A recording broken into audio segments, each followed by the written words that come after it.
and Support begins in 3, 2, 1. Hey everybody, welcome back to Nurture and Support, a recommendation podcast. I'm Kelly Toole at KELLYTHUL on Twitter, and with me as always is my partner Mel.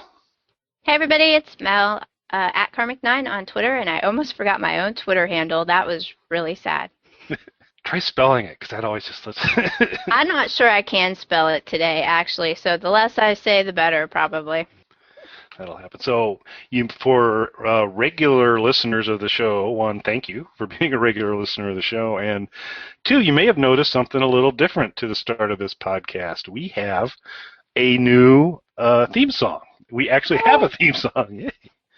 Our good buddy Alicia, who we had on recently, was she's an indie rock bander and guitarist and singer, and we learned when we had her on that she had also picked up the ukulele as a secondary instrument, and so kind of pestered her offline and said, hey, would you mind doing a little theme song for us? And I guess in the official song credits it would be Alicia in like 16-point font, big and bold, and then Kelly Toole in like 4-point font, really small, because I contributed the lyrics, which is basically the name of the podcast. And the fact that the theme song is short, a comment on that. And so those aren't really lyrics, they're more of an iTunes description. But I gave her that, and then she kind of came up with that neat little ditty to start us off. So thank you very much to her. And she is at Alchemy Girl on Twitter, if any of you forgot to follow her the last time she was on. Go fix that right now. But yes, it's a happy little theme song. It makes me happy. It's very cool. I like it. And if you listen, you might hear one of my dogs in the background of the outgoing music. So take a listen. That's right. We enhanced both the intro and the outro there. So we do have at the end of the podcast our countdown out, and then the sadness we all feel when an episode's over is expressed by one of Mel's corgis, which is very cool. Yes, he had something to say. Yeah, and thanks for that was really cool. I'm glad you caught that little snippet of audio. It's very cool. So I'll go ahead and kick us off for today. A book recommendation, a little bit of a shocker, of course, but this is by our favorite, Mr. Bruce Campbell, and the book is If Chins Could Kill, Confessions of a B-Movie Actor. Bruce has written, I believe, 2 books to date. There's this one, and then there's Make Love the Bruce Campbell Way, which I'm just not comfortable reading at this point in time. I'm not as comfortable, but so I can't really recommend or not recommend that, but I can highly recommend If Chins Could Kill. It was released, I believe, in 2001, and it is, one, he's a very entertaining writer. He kind of writes like you'd expect he'd talk. It's not very pretentious, but he kind of covers the whole sequence of high school, going into college, going back out of college, and deciding that he was going to make a go of a film career. And what I didn't realize is that, so Bruce appears, basically any Sam Raimi movie, Bruce makes a cameo. Sam Raimi, of course, wrote and directed The Evil Dead, Evil Dead 2 and Army of Darkness, amongst other things, little things like, Spider-Man and Darkman and a bunch of other things as well. But they, I guess, were high school chums in Michigan. And just some fascinating stories. And probably my biggest learning of this book, well, there's a bunch of things in it that are really good. One, you get a recipe for if you want to make fake blood. There's a really good recipe for making fake blood. So that's always kind of handy. And they detail out, and you've probably seen, Mel, in the Evil Dead movie, there's kind of some unique camera work and camera angles that occur in those. He kind of goes into pretty, those are things that he or Sam kind of came up with, or some of their other crew kind of came up with on the set and going through on things that they were trying to illustrate. So they have actual diagrams of these various Sam cams that they built, which would be, cameras on runners. Sometimes there's one camera that had a big kind of extension that they then strapped Bruce to the end of this metal extension on the camera, so the distance between Bruce and the camera stayed constantly as they flipped him all around. And so you get kind of some really cool behind-the-scenes things. In, I believe it was the first Evil Dead, there's a scene where there's a bunch of body limbs kind of flopping around on the floor after someone's been dismembered. Spoiler alert. And they described that was actually done by, they found an old cabin to film most of it in, and then they actually, with the floorboards of that cabin, went through and drilled holes in it and had people lying underneath the cabin and sticking their arms up through the hole, or their leg up through the hole, and then actually flipping it around from there. So it's just kind of cool to get kind of backstory on how they did certain things. But probably my biggest takeaway from the whole thing is that you don't want a friend like Sam Raimi. The relationship between Bruce and Sam is, Sam likes to torture Bruce pretty significantly, and it's provided in great detail in the book, and Sam wasn't allowed to offer any counterpoint, so Bruce kind of paints it from his side of the picture. So what kind of torture are we talking about? Well, there's a variety of things. So it starts in high school, where one of Sam's favorite hobbies was to get as many pencils as he could and sharpen them to the sharpest point possible, and then sit behind Bruce and slowly insert them into his back until the point where Bruce had to scream out, which I thought was kind of because how long could he last not yelping and playing through there? And so that was a nice touch. And some of this you actually picked up also, and actually I believe this to be true. I don't think it's Bruce spinning it, because in some of the DVD commentaries that I've listened to in like Army of Darkness, Sam fesses up to certain things.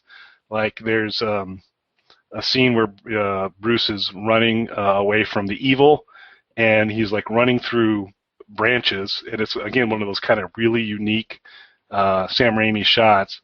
What they basically have doing at that point in time is Bruce Campbell standing in place running, and then people on either side of him just beating the hell out of him with tree limbs. And of course Sam goes, "Yep, I'm on the left." and then a little bit later, when they're throwing rocks at Bruce in Army of Darkness, Sam's like, "Nah, don't worry about it. He's fine." And they're like, "Well, these are, they're kind of like potatoes. They weren't rocks, but they weren't little soft pieces of foam." He's, "Oh, he'll be fine." And so pelting there, and of course the shovel full of dirt in his face when he beheads. When good Ash and Bad Ash have the thing, and Bad Ash gets thrown in the grave, and he's yelling up at the bottom of the grave, and Bruce Campbell goes, "Hey, there's something on your face," and then flips a shovel full of dirt over the Bad Ash's face. Sam Raimi again. so he I think he almost writes these things and say, "Yeah, and then maybe I can throw some dirt in Bruce's face." Yeah. So he was really a little beaten up for that movie. It wasn't all makeup. No, not at the point. Although they talk a lot about they had to actually build like a little plastic template to keep track of all the injuries he had, so that when he would come in for the various movies to keep it consistent, which is nice that they paid that much attention to keep some consistency of the scarring through there. But you get the whole backstory of just some people who are passionate about wanting to make a movie, how they did it, how they got the money to do it, the challenges they ran into it, the challenges they had trying to sell stuff in Hollywood. You get a little bit of Bruce's philosophy on things. He lives out in the West and kind of in a rural area, and he kind of talks about that, and it's just pretty cool. So he's it's what you'd want. You read it, and he seems like a very likable guy. It's fascinating reading. You get a lot of movie backstory. You get to learn new ways to torture people. You get to kind of see the whole dynamic between them. And you get a little bit too on he almost had his big break moving from the B list to the A list for what he thought at that point was when they were getting ready to film the Phantom movie. He was in the final two for selection of that, and it just didn't work out for him there, and it was a big disappointment at the time. But in retrospect, I've never seen the Phantom movie. I don't know if you managed to see that, Mel, but I did. It was interesting. That's the one with it's Billy Zane, I believe. Yeah, I think so. Phantom. Yeah, I love Billy Zane. So I did like that movie, but I don't know. It was a little corny. Bruce Campbell brings a whole different level of corny to movies that he's in, which is enjoyable. So I don't know. it may have been a good thing that he skipped out on the Phantom, or it may have made it an even better movie. It was on several months ago, Oh, so I watched a few pieces of it, but I don't know that I really wanted to see Bruce Campbell in that purple leotard. I I love Bruce Campbell, but I think it might be best that he skipped that one. yeah, leotards are. I don't know. It's hard. It's hard for anyone to pull a leotard off well. I think so. So yeah, it Yeah, may have been all for the best. I think it may have been, and what's funny is I recently got this book at the used bookstore. I picked it up a couple weeks ago. I haven't read it yet, so that's cool that you recommend it today. So Yep. I already have it. That's good, and it's got all the things that Kelly wants in a book: small words, easy to read concepts, and photos and drawings. And so it's a good thing from there. So I gotta imagine the audiobook for this. I'm assuming he read it. That would actually probably be quite cool as well. I would think, but I'm gonna have to check that out because I bet he does. I bet there is an audiobook and he probably is the narrator of it. Those are my particular favorite types of audiobooks. so I might just do that audiobook just because I think I would really enjoy hearing Bruce go through the stories he told there. Again, I'm going to probably put a pause on the Make Love the Bruce Campbell Way because even him reading it to me, I'm not sure. I think it's about I think it's kind of a relationship book a little bit and still more of the same, but I don't know. It just scared me, so I've just not gone for it. So, Yeah. but I will, and I continue the recommendation that if Chins Could Kill, A Confession of a B-movie actor is a good read. I recommend. So I guess that leads into my recommendation this week, which is book related. I've given you a break from my books. This one, however, is one of my little subscription boxes that I like so much, kind of like Loot Crate. But this one's from Quarterly, and as it says, they are quarterly boxes, so about every 3 months you get a box. Now, I will warn you right off the bat, this one is a little pricey. They upped the price several months ago to $50 per box, but for that $50, they increase the quality of the stuff that you're getting. You can find Quarterly at quarterly.co. It's not .com, it's .co. And what Quarterly is they have they get celebrity types to come in and curate different types of boxes. So I first got introduced to Quarterly probably about a year ago when Veronica Belmont started doing a box there. Hers was the first one that I was doing, and it was basically foodie related. And then they upped the price, and I was like, well, $50 is a little much for me to spend on stuff like that. So I didn't renew that one. And what they got me on was a website called Book Riot. Started doing a book related box, and of course, this hits everywhere for me. I can do without the foodie stuff, but you're going to give me a box full of book stuff, and I'm going to have to be all over that. So in case you don't follow Book Riot, they're on Twitter with obviously at Book Riot, and it's a book related website that doesn't just limit themselves to a particular genre of books. I am primarily a science fiction fantasy type reader these days, but Book Riot covers everything, and that's one of the points that they make is their statement on their website says, we're dedicated to the idea that writing about books and reading should be just as diverse as books and readers are.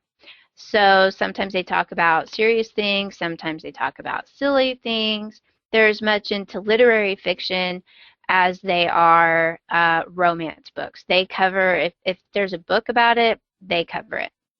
They don't discriminate, and that's one of the neat things about them. So you'll find things on there that you may or may not agree with, but they're going to cover all the bases. So they put out a box with Quarterly, and I just got my second box the other day. And they also have a column on their website where they talk about just bookish type things. Not books in particular, but book-related items. So one of the cool things in this last box, which is almost like it's made just for me, was a magnet that says, "Yay, books" on it.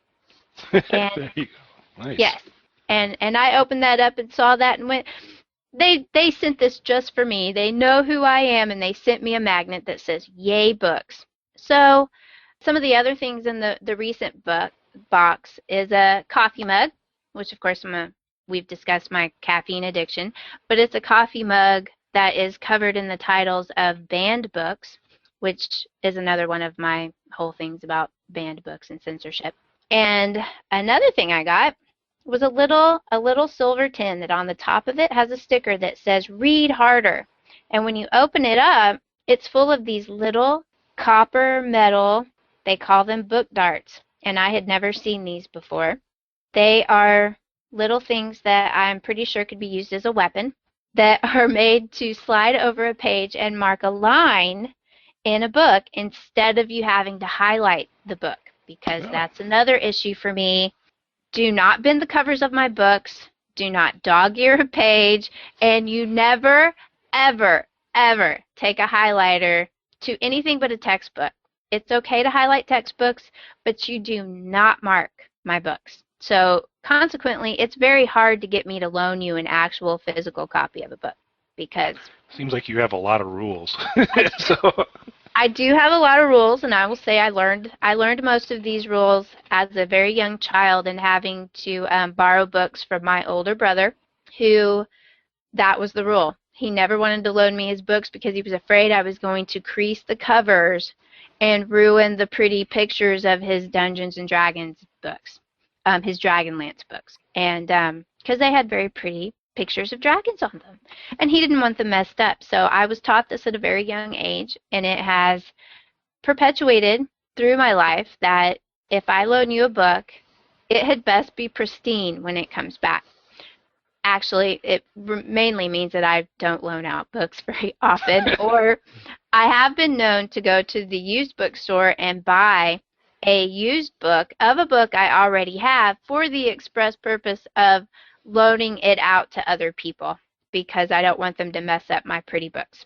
So these little book darts are pretty cool, but I'm also fairly certain that should the zombie apocalypse come, I will be prepared to stab something with these, because so are they like so I'm trying to kind of envision them. They're kind of like arrow shaped or like a hair yes. clip sort of thing. I can try to show you a picture. It won't help our listeners.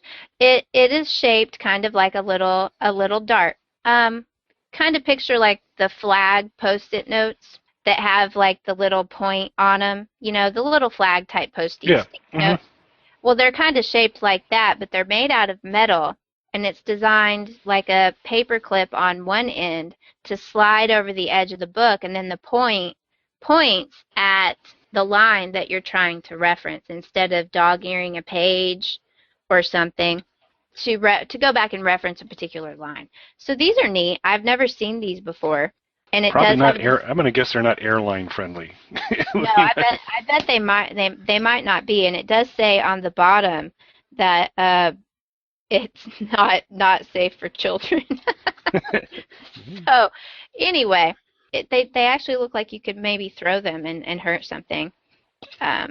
If I was a ninja, which sadly I'm not, but they're pretty cool. I've never seen those before. So these are the types of things that you get from Book Riot.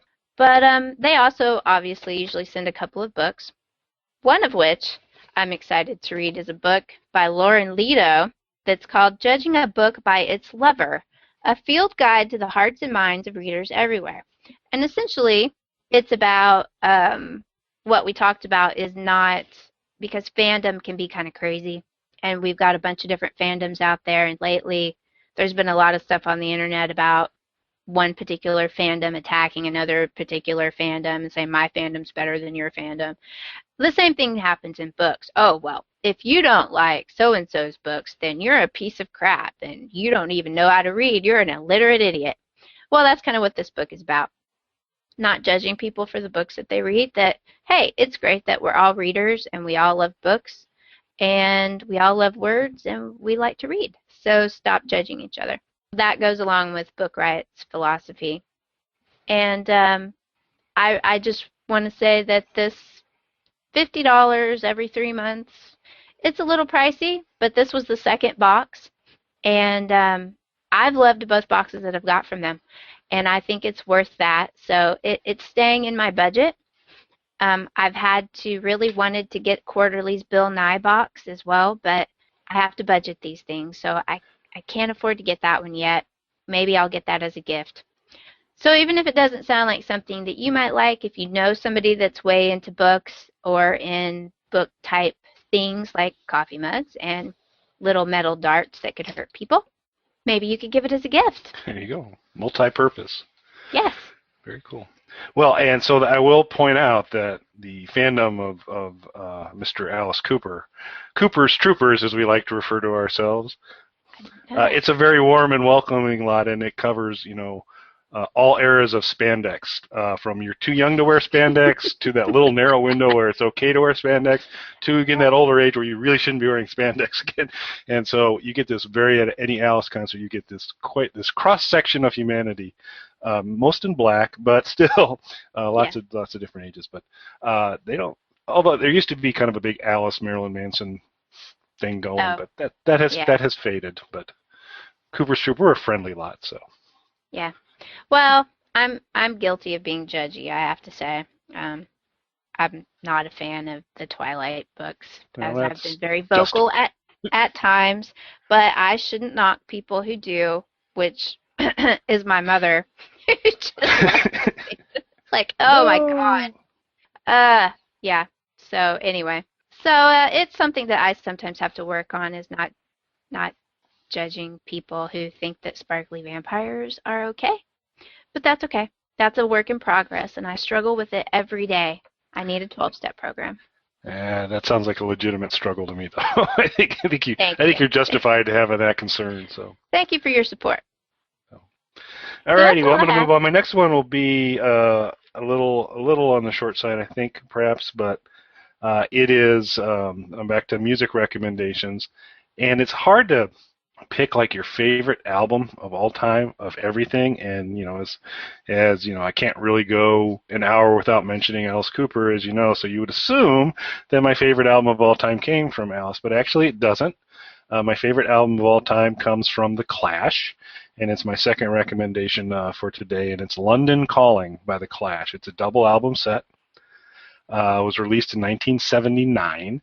Keeping with my many years old music recommendations, but so it started out, the Clash was always a group that kind of legitimately cared about the fans and tried to kind of, they recognized that money might not be really good for a lot of folks, or they may not be as in the greatest position, so they did everything they could to be affordable.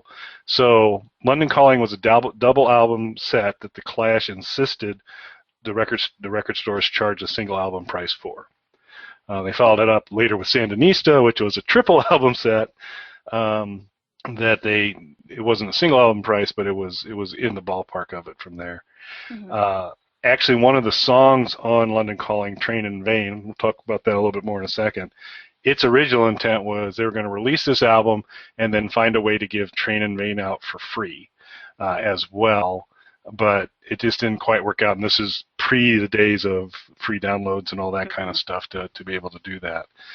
But I got this album. I love it top to bottom, and it has been kind of my media leader. So as I started to replace albums with CDs, the very first CD I bought was London Calling. The way for me to test a CD player out was to play London Calling on it. When I went into kind of the iTunes world, first thing I loaded up on an MP3 player, London Calling, because that's just the way to go. And it's a great mix of songs. You'll get just kind of the straight rock, a lot of the rock songs on it, but they'll do some kind of reggae influence types of things. A song called Rudy Can't Fail, which has got a really kind of a nice kind of reggae thing going to it. Straight up Clash hard rock kind of things as well. Death or Glory, Clamp Down, and those types of things. And then, of course, Train in Vain. And Train in Vain has the lyrics, "You didn't stand by me." Everybody assumes the song is called "You Didn't Stand by Me" because that's what you hear repeatedly through the song, but it's actually called Train in Vain. And it is the poppiest thing on there. It was actually not listed. One, they planned to give it away for free, but two, it's not listed on the track list initially for you would get it. And this was their hit. This was like doing really, really well on the radio, and so people would go to buy London Calling, and they'd look on the listing on the back, and it was nowhere to be found. It's the last track on the fourth side, and they made no mention of it again. So it was just kind of a quirky little thing there. It also featured, I believe, the only song written by the bass player, Paul Simeon, and he sang lead on that, and that's called Guns of Brixton, which is actually one of the strongest songs on there. And because it was written by a bass player, as you might expect, pretty heavily features the bass. And so it's there. But it's a wide variety of music. It's definitely in the rock vein, but there's some really kind of clever different kinds of sounds they go. Not quite world music, but they introduce some things you wouldn't necessarily anticipate. They followed this up a little bit later with an album called Sandinista, where they kind of tried to recreate some of this, and parts of Sandinista are pretty awesome, but this is one where they just never took a misstep at all. And when they have a song called Hateful, that's a real toe tapper, that's well played, I think, when you've got that you can take the fairly strong lyrics of Hateful and make it just kind of a peppy little tune. And so, and you've got Joe Strummer with his great kind of, I've made a recommendation with Joe before. Joe's kind of earnest singing, and Mick Jones, which is a much more of a New York pop kind of funk thing, and as much funk as you're going to get from a guy from London, kind of, but more of that R&B kind of stuff, and they're just the combination of those two together creates just a ton of good songs. So it's still probably pretty affordable. I don't know how much they still can control what the record companies do with it, but you can find it. The cover was also really clever, that they took the Elvis Presley's first album. The typography was a kind of a pink and a green Elvis Presley and an L shape in the corner of the album, and they basically lifted that exact font and look out and had London Calling, but instead of the black and white picture of Elvis on there, they had a awesome picture of Paul smashing his bass guitar in the middle of a stage, and it's just a great cover. So great cover, great music, great band. So, and my favorite album of all time. So there you go. All right, that's cool. See, I have to go back and listen to all of this stuff again. I can't even. I know the chorus from London Calling, but I can't remember most of the songs. Yeah. I was young. London's drowning, and I live by the river. So there you go. Yeah, I'm gonna have to go back and listen to that when we do the post, because I get to listen to a lot of these things that Kelly recommends are not in my typical genres. So it's good for me to get out of my ruts and go and listen to Alice Cooper, which I have a funny thing to tell you. I actually took a snippet of a picture this morning when I was listening to Spotify.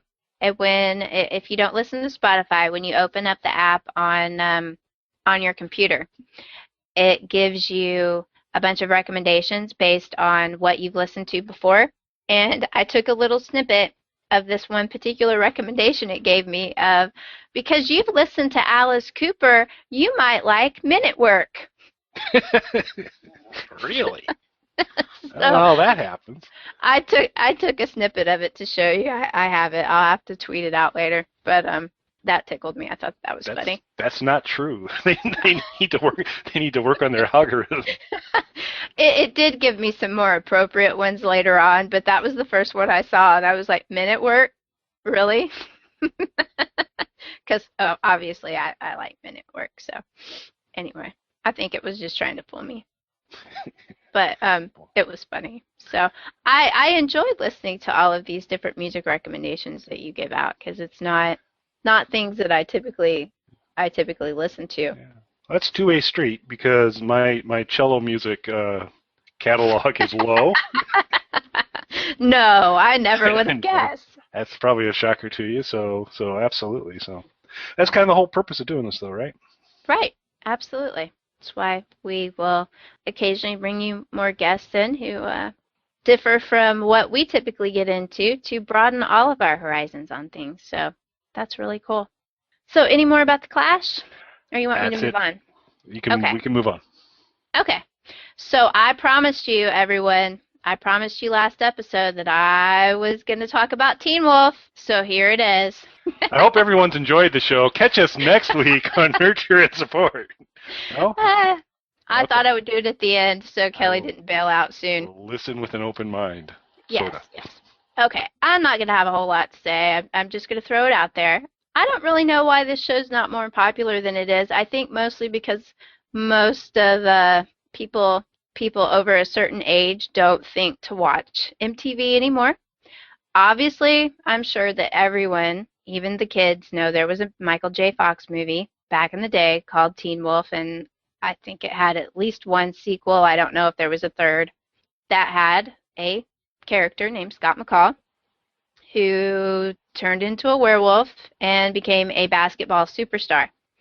So they've taken that general premise and some of the characters from the show and ported them over to a new, fresh tale of Teen Wolf. And we still have Scott McCall, but the game that they play these days is not basketball, it's lacrosse. He still has a best friend named Styles, who, if you ask me, Styles is really kind of the star of this show. Styles is played by Dylan O'Brien, who has been in a few movies recently. Let's see. What was that one called? The Internship. That was a funny movie. He is hilarious. I absolutely love Dylan O'Brien. But it's a fun little werewolf show that, oddly enough, even though it's on MTV, doesn't knock the adults in the show. Obviously, most of the stars of the show are teenagers in high school. And it does feature, though, quite a large cast of adults. And unlike a lot of those type of shows who the parents and the adult figures in the show are, idiots who they just have to run around fooling and, they're all stupid.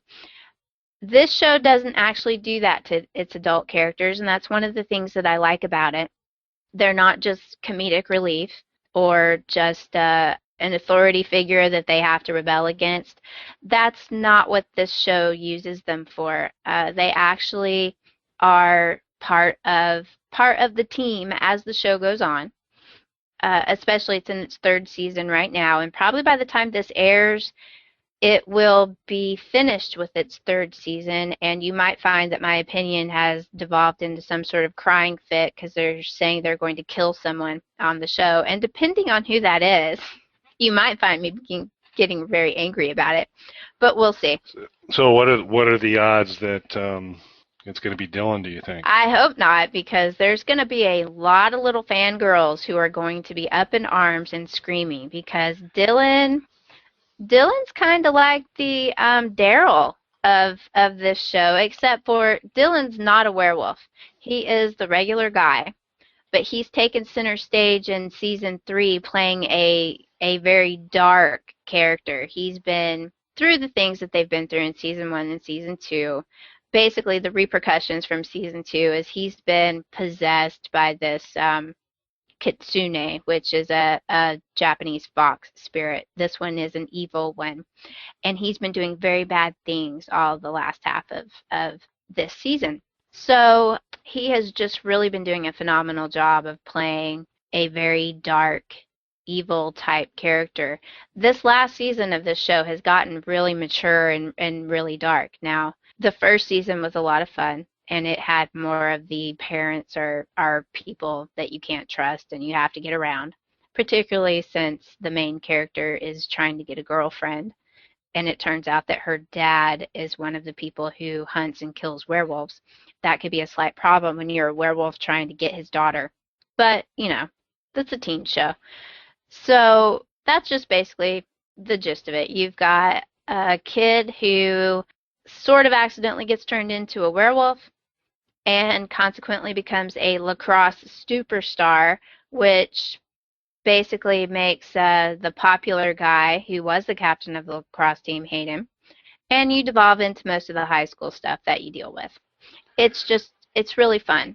The coach of the lacrosse team.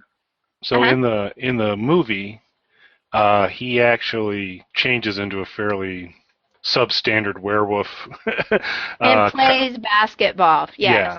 So In does his he? basketball uniform, Yes. no. So No, that never happens. This is a slightly more realistic take on it. This is not a straight-up comedy. It has a lot of funny moments in it, which Dylan O'Brien, the Styles character, is responsible for most of those moments. But he's arguably like the smartest person in the group, and he's very sarcastic and very snarky. And you would like him if you would just give him a chance. Now, the downside. Oh, I was going to say, the captain of the lacrosse team is Orny Adams, who is a comedian. I don't know if you've watched any of his stuff. He's very funny, and he's hilarious in this show, but unfortunately, he's only on any episode that he's on for just a few minutes, and he's not even in every episode. And he's the Saul Goodman of Teen Wolf, huh? he is the Saul Goodman of Teen Wolf, and he got seriously injured this season, and you might see people screaming on Twitter now and again that they want Coach back, and because they haven't said whether he lived or died. Technically, I don't think he was injured bad enough that he's going to die, but they've not told us he's okay. So there's a bit of a Twitter retaliation that they want Coach back, which is led by Orny Adams, who wants a job. Seems So fair. Yeah. Yes, this all works out. If you're a guy, or you don't particularly find anything nice about seeing a lot of shirtless young men, That would be me. you might have to, close your eyes or turn away, because they do have a lot of shirtless werewolf transformation type things going on in this show. It's a teen show. Yeah. You know, what do you say? I don't watch most of them. I would say it can't be any worse than anything that they have on the CW. It's just that most of the werewolves are young men, and they do tend to be shirtless at least once an episode, though there have been a few lately where they haven't had any shirtless scenes, because they've started doing this terrible little show after Teen Wolf called Wolf Watch. You know, we've had the Talking Dead, the Talking Bad. We've had all of these shows coming on after these popular shows. So this is their version of that, and it's horrid. It's absolutely horrible. Who hosts that? This is really bad of me. I can't think of her name. She actually played a character in the first season of the show. She played a badass hunter chick, which the hunters are obviously, they're people that hunt werewolves. And she leaves the show after season 1. And so she's the host of this, which they just started at the beginning of season 3. So, and they've retooled it a few times. It's very teen oriented. So someone of my age, I don't find it even amusing, and I terribly feel sorry for most of the adult actors that have to be on it to publicize the show. It's just like I feel for them. I'm like, this is just so childish. But they do keep count of the shirtless scenes in that show. So, if you really are interested in keeping a running tally, you can probably look at Wolf Watch. I'm sure they have a website somewhere. They'll probably give you a tally of all the shirtless scenes. Probably not on my short list to check Right. that part out. But For anybody out there who's interested. Now, not all of the characters are teenage boys. There are some attractive adult men are in the show for us older ladies. Chick-wise, though, you're not going to find a lot of older women of an appropriate age in this show, Kelly. I'm sorry. Though Melissa Ponzio plays Scott's mother, and she was Karen on The Walking Dead. there you go. So she is in this show, does an excellent job. She's dead now. How can she be in the show? She got burned up. She lives again in Beacon Hills. Oh, okay. So anyway, that's my Teen Wolf spiel. I promised all of you that I would talk about it. It comes on Mondays on Teen Wolf. By the time you hear this, the season 3 will be over. And you used to could have caught up on this show on Netflix, but they've recently taken all the episodes off Netflix because MTV is streaming them themselves. So if you want to get caught up, you're going to have to check MTV's website. And if you already get MTV, as part of your cable package, you should be able to watch the show from their website. You may or may not be able to watch from the mobile app because I have Dish, and for some reason we can't watch on the mobile app, but I can watch online. So I don't understand the rules there. But Well, you've convinced me enough to at least watch an episode. So will I be able to kind of come to an informed opinion by how many episodes I need to give it before I really know where I'm at? Well, I mean, I enjoyed it from the beginning, mainly because, like I said, I like Styles. Styles is he's the big draw to this because he is our type of character that we always like. He is snarky and sarcastic, and he throws out all of the nerd references. He's the nerd of this group. He's the one that's he's going to know about zombies and Star Wars and Star Trek. He's the one that's going to know all of that. Scott, and I can't remember the movies enough to remember if Michael J. Fox's character was some sort of nerdish outcast. I don't know if you can remember. I was young when I saw those, and I've never really felt like I needed to watch it again. But in this series, Scott is not a nerd in any way, shape, or form. He's not even particularly awesome at school. He just wasn't in the in crowd. And he and Styles were best friends growing up. They're still in high school. And but he's not a nerd in any way, shape, or form. Styles is the nerd, and that is, of course, why I like Styles.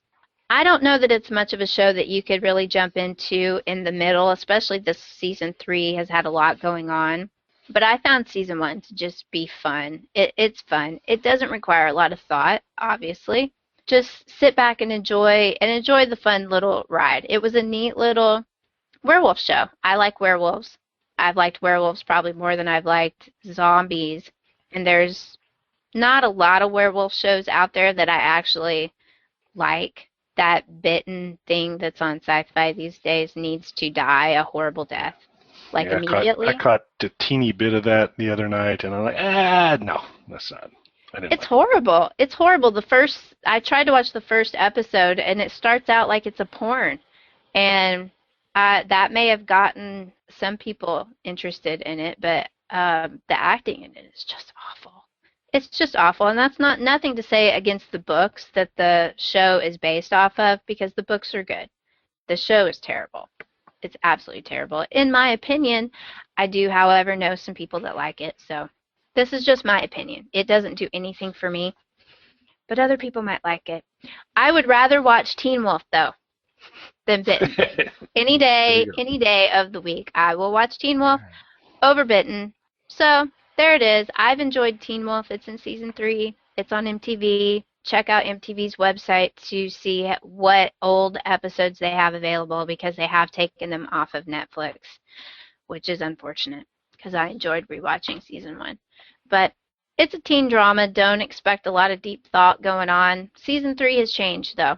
Season 3's gotten a little bit deeper, but you're always going to have to put up with, since it's essentially a teen drama, that it's going to have the whole teen angst of breaking up with this girlfriend and that girlfriend. But, oh, look, there's a hot one over there. I like her, too.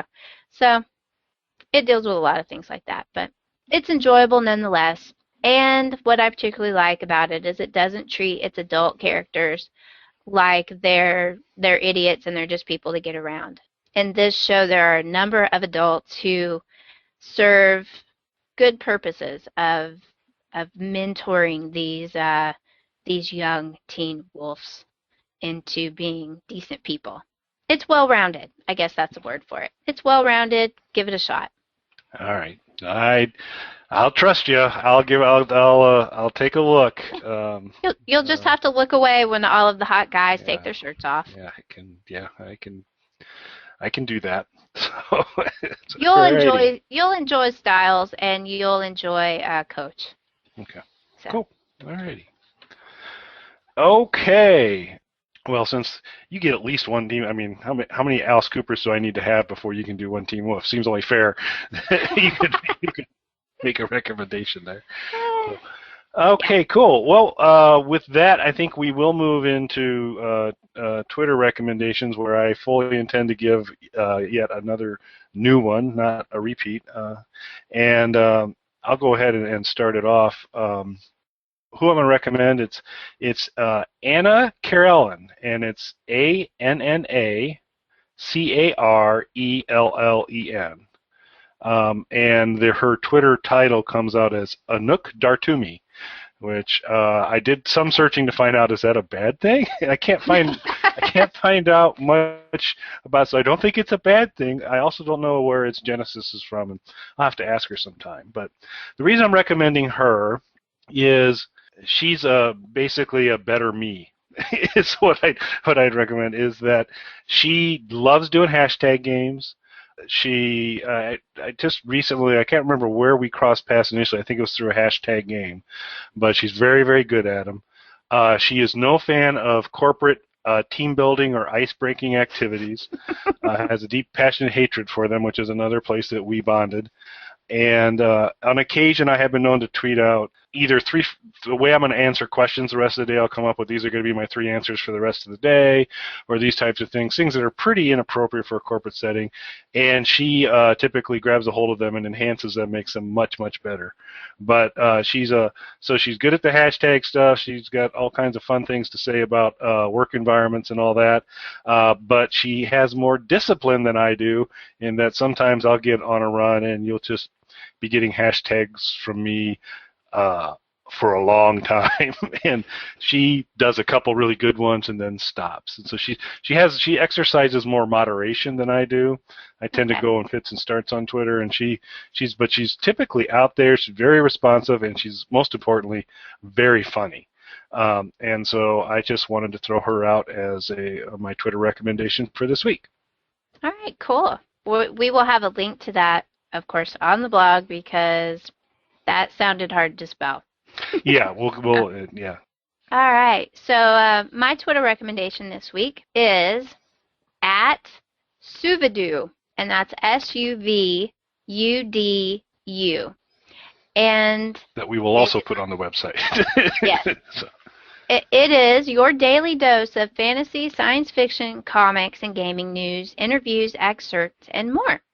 They've got 6,000 followers, so I don't know. I just came across them.